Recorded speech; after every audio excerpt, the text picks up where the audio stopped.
Naibuli pala si Conchal, oh. Oo. Hmm. Mabait, dito matahol. Hindi, ganyan naman talaga. Oh guys, dito tayo ngayon sa ano, ni Conchal JP. Dalawa yung farm niya. Ito muna yung ano, breeding. Nasa breeding station tayo. Ito yung mga inahin niya, guys. Tingnan nyo. Bulok ko.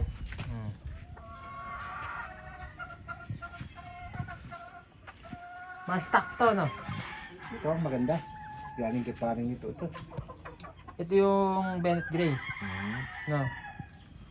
Pero mga stock niya lang to. Ito, may leg band, no? Nilalagay lang yan. Dito. Ito din.